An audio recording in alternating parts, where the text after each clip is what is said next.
Hello friends. आज मैं जाने वाली हूँ अपनी एक मैडम के वहाँ, तो इसलिए मैं होने लग गई थी तैयार। पर क्या था ना, सुबह से मैंने इतने बार बाल बना लिए थे कि ये बाल मेरे हैं कि बनने को ही तैयार नहीं थे। कभी मैं इनको किस टाइप से बना रही थी, कभी मैं किस टाइप से, लेकिन जो मैं बनाती हूँ ना बाल, वो मेरे नहीं बन रहे थे। शायद ये ज़्यादा ऑयली हो गए थे ना, इसलिए नहीं बन रहे थे। तो मैं तो इतनी परेशान हो गई थी ना। और पता है, जिस दिन मुझे कहीं जाना होता है उसी दिन मेरे बाल नहीं बनते। और घर में अगर मैं ऐसे गुजुड़ मुजुड़ करके भी अपने हाथ से बना लूँगी ना, तो ये एक ही बार में इतने अच्छे परफेक्ट बन जाते हैं ना, क्या बताऊँ।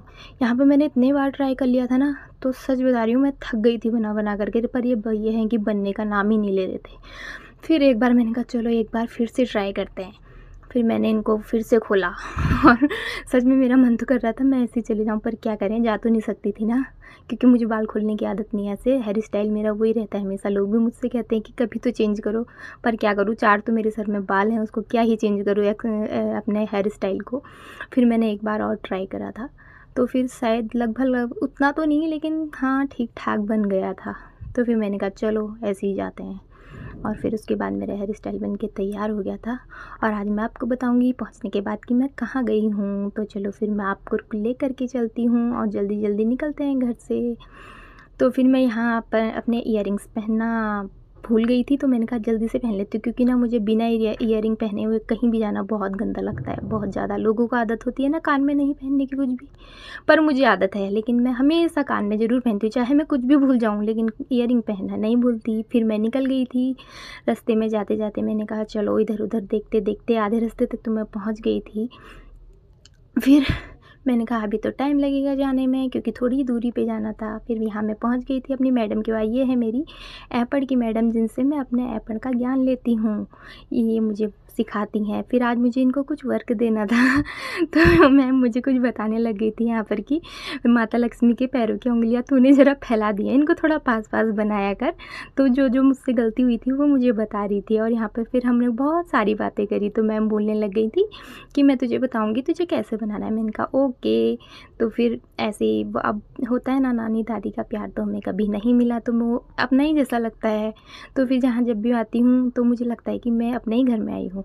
फिर मैंने मैम को उनका वर्क दे दिया था। मैम ने कुछ वर्क मुझसे बनवाया था, आप देख के बताना कि कैसा लग रहा है। ये है लक्ष्मी चौकी, और बहुत सारे पीस मैंने इसके बनाए थे। तो फिर मैंने कहा चलो ये काम भी हो जाएगा और आपको मैं इनसे मिला भी दूँगी। मैम को बहुत सारे अवार्ड भी मिल चुके हैं, और ललित कला अकादमी वगैरह से भी मिले हैं। वहाँ इनकी एग्जीबिशंस भी लगी है। आपको इनका घर देख के ही लग रहा होगा, मैं आपको दिखा देती हूँ एक बार। हर जगह पर ऐसा लग रहा है यहाँ पर ये कितने प्रकार की चौकियाँ लगाई गई हैं ये। फिर मैम मुझे कुछ थोड़ा और बताने लग गई थी कि ऐपण के बारे में क्या मेन चीज़ होती है और क्या नहीं। ये देखिए मैं आपको दिखाती हूँ, ये है दुलर की चौकी, सॉरी वर चौकी है ये शायद। अब उतना तो मुझे नहीं पता, मैम के बराबर ज्ञान तो हमको कभी हो भी नहीं सकता है। और उनको तो लेकिन बहुत वर्षों से उस पर कार्य कर रही हैं ना, प्योर ट्रेडिशनल पे मैम वर्क करती हैं, तो हम इनसे सीखते हैं।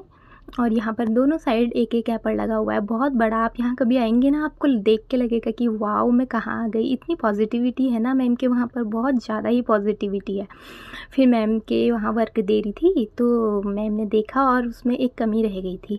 मेरा भी पता नहीं ध्यान कहाँ रहता है ना, मैंने इतने सारे ऐपल बनाए, शायद कहीं और भेजना होता तो मैं ऐसे ही भेज देती, लेकिन वो तो अच्छा हुआ मैम ने देख लिया। मैं इसमें एक लाइन बनाना भूल गई थी, उसमें था ना एक लाइन के ऊपर बिंदु बिंदु करने थे।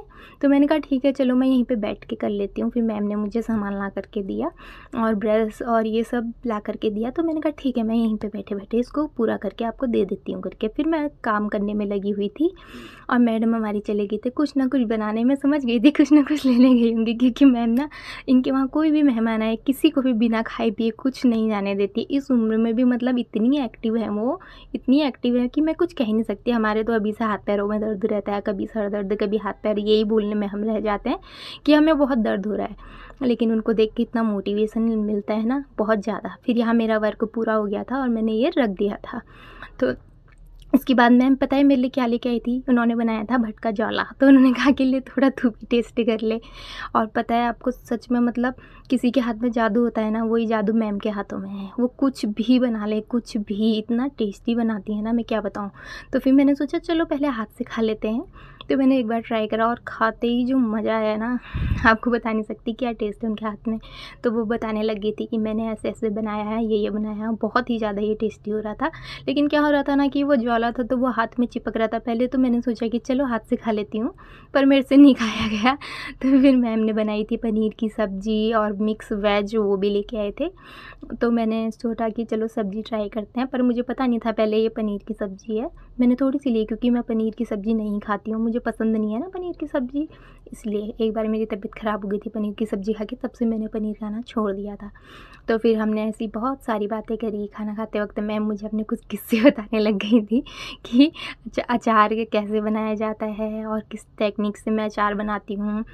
और मैं मतलब मेरे को लगता है ना कि हमने नाना, नानी और दादा-दादी कभी देखे नहीं, बहुत बचपन में ही छोटे थे ना जब, तब मर गए थे। तो हमें कभी ऐसा प्यार मिला ही नहीं कि उनके हाथ का खाना मिले, उनका प्यार मिले। तो यहाँ वही लगता है कि अपनी नानी-दादी जैसा ही फ़ील आता है। तो फिर मैं खाने लग गई थी और मैम कुछ अपना काम करने लग गई थी। पूरा फिनिश करने के बाद मैंने सोचा कि थोड़ा अचार माँग लेती हूँ। मैम ने मुझे 2 प्रकार का अचार खिलाया वैसे तो, एक नींबू का और एक मिर्ची का। फिर मेरा जाने का टाइम आ गया था, मैंने बोला कि मैम आप भी आ जाएँ बाहर तक।